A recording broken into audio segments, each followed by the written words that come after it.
Welcome back, gang, for the first time and hopefully many more to come. Don't forget to subscribe to the YouTube channel and click on the notifications right here, this little bell, so you can get those emails every time we go live. Peace. ThaBoxingvoice.com, live here with Daniel Jacob. So Danny, I was talking to obviously Chris Algieri and both Andre Rozier, and everyone seems to believe and feel that this is your opportunity at like a career-defining moment because of the HBO deal, the amount of fights. It seems like you've been given the opportunity to take over, essentially, especially in this division. How do you see it? And do you think it's like Andre Rozier says, that this is, you know, that moment in your career that could make you a first ballot Hall of Famer? Absolutely. I think the platform is laid out for me. Thanks to my manager, Keith Connolly, we've been able to set myself up in such a way where all I have to do is just win. And once I win and continuously win and look impressive, I think all those things afterwards that we all dream of will fall into place. I have a backing of a network behind me. I have a backing of a promoter that's willing to not just make me a star in America, but to the world. So they want to showcase me in such a manner to where all I can do is just be grateful.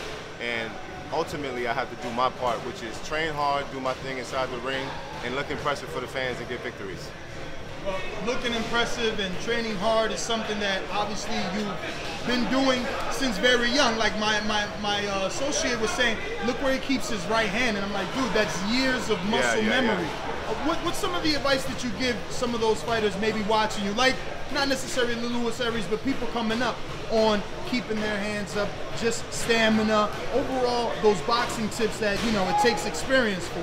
Well, you really have to live this sport in order to know those little things. You have to separate all the distractions and focus on your sport and dedicating to your sport and learning. So whether that's studying from greats, which I've done throughout my whole life, I've studied from past champions, future champions, amateurs. I mean, I study them all because I feel like if I can take bits and pieces from everybody and with my style, put it with my style, formulate it and make it one, then I have a great recipe. But for my advice to anybody that's willing to perfect their skills, just do that, perfect it. But it takes time, effort, energy, and sacrifices.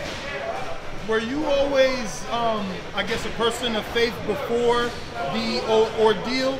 Because obviously now in retrospect, looking back, like, you're not supposed to be in this position and you are, right? Yeah. So how is that, waking up every day? Just, I mean, obviously defeating cancer is one thing, but to go on and still complete your dreams, it's another thing. So how do you, when you wake up, is it any different for you? Is it self-motivating, or is it kind of like, that was in the past now and I'm just focused on this part of my life?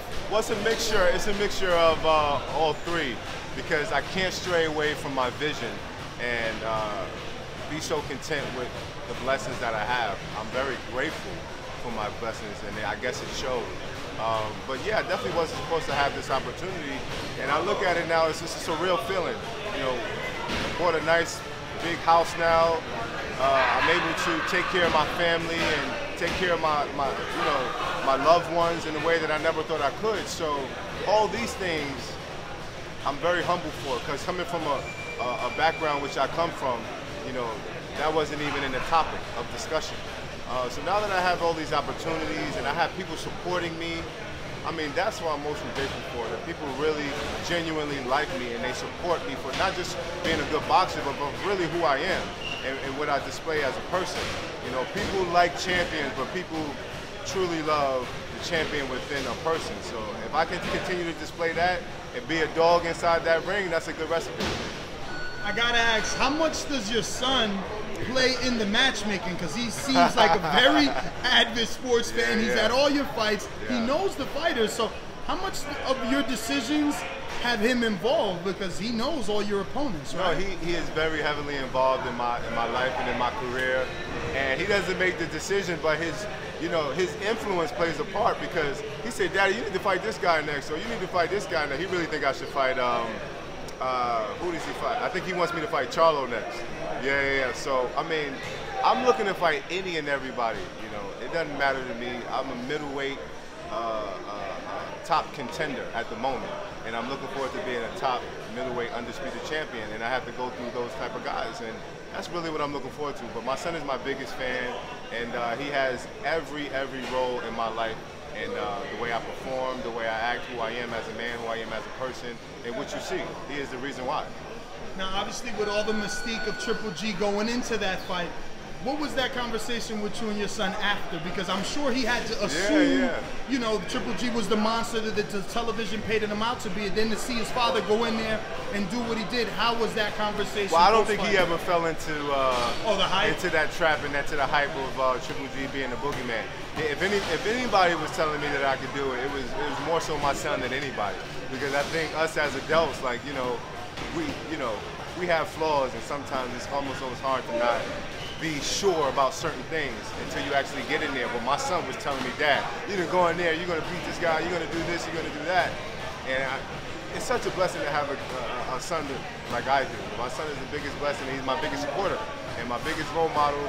And the way I am now is because of my little man. So he's gonna see the best father he has inside that ring in the near future, starting November 11th. He wants me to knock this guy out for talking so much crap, so, I have to come through for my son.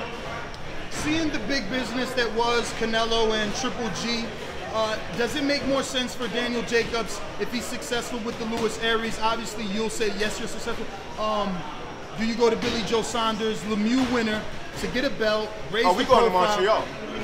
We going to Montreal. We chasing these guys. So BJ has been ducking for a long time, and even David Lemieux has publicly ducked me, right? So we're gonna go chase these guys, and now that we're on the same network, there's no excuses. He said he had bigger plans, David Lemieux, when I called him out.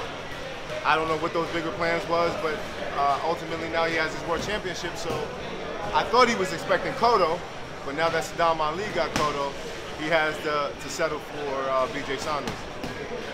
I don't know if he'll get that decision. I don't know if he'll win the fight. I think BJ might edge him on that. So at the end of the day, we're going there to call out the winner, because obviously Triple G and Canelo don't really have me in the near future. Like, they're trying to fight each other, or they might have a fight in between, but I can guarantee you I won't be that fight in between, because I'm too much of a threat, in my opinion. But best of luck to all those guys, but I'm a force in the middleweight division, and I'm coming for the best. I like the plan of going after the title. Obviously, gives you that last negotiation piece of the puzzle that maybe Gennady or Canelo want, but it also raises the profile. Is that part of the plan, so that you can also, when that fight happens again, the rematch, you do those numbers that Canelo and Triple G allegedly did?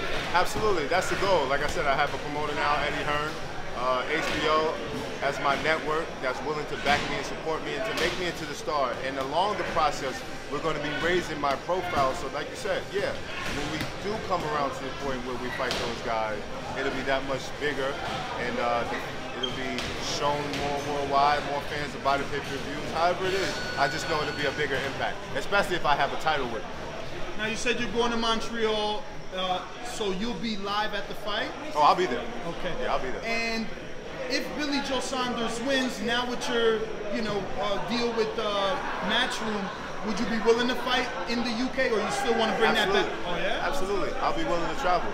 For BJ Saunders, yeah, I'll travel. I'm not worried about that. Is it something that you've seen in the Willie Monroe fight? No.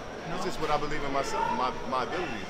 I'm confident. As long as we can have neutral judges, a neutral ref, it's really up to me to do my job inside that ring. I know from my last fight with the Triple G that I have to take control and to have it in my hands, have the decision or the knockout be done by me.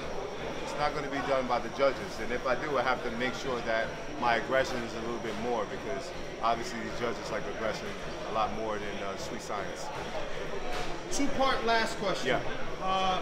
One is 6-fight deal. Do you see this world where you get Canelo? Who told you it was a 6-fight deal? I heard, but actually your trainer told me. Your trainer told me, and I was like, wow, no one knows that. But I mean, what a 6-fight deal? I mean, Gennady, Canelo, Charlo, are those all options now? They're all options. They're all options. Can Daniel Jacobs still make 160? I mean, you and Peter Quillen were in the same division for a long time, and you're still here. Get a picture of this guy right here. Oh yeah, I spoke to him. Number one yeah, I might be a big middleweight, but I can make middleweight. I can make 160 comfortably. And I step in the ring and it shows, right? I'm a presence, I'm a force, and I have the skills. So my weight's not going to be an issue. I'll be around for a long time, and if I need to go up, then we'll go up if it makes sense. So you definitely think you could do these last 6 at 160? 100%. Wow, so Charlo's at least in the back of your mind, because there has been some rumblings about a possible Charlo and you fight. I spoke to Andre Rozier when he was at Jersey Board Boxing Club with Derevchenko. Right. Is that something you'll entertain, something you like? I'll definitely entertain it. I like the fight. I think Charlo is a great young contender. I think he has a future in boxing, but ultimately seeing me winning, I think I'm victorious in every fight I step in there with the middleweight division. I think I am the best middleweight fighter in the world. So if you say, do I see myself winning against a Charlo? Of course I do. Do I see myself winning against a David? Of course I do. BJ? Of course I do. All these guys. I do consider myself the best. So why would I say I'll go in there and lose, especially to these guys? Now, you guys are both Al Haymon fighters, but do you know each other? Because as you can see, their press conferences get a little hostile. Would it be smooth sailing with Daniel Jacobs and Jamal Charlo? I don't know. I like Charlos. I'm a big fan of those guys. I knew them since we were in the amateurs. We have a really good relationship, but obviously this is boxing, this is business. He's fighting for his family, I'm fighting for my family, so in that respect, you know, sometimes the friendship goes out the window, as I've shown with the Peter Quinlan fight. We're both men, and we just have to be professional. But if a little trash talk gets in the mix here and there, that's just a part of the game. There's no love lost. This is boxing. Well, thank you so much, Daniel. Best of luck, and thanks for everything.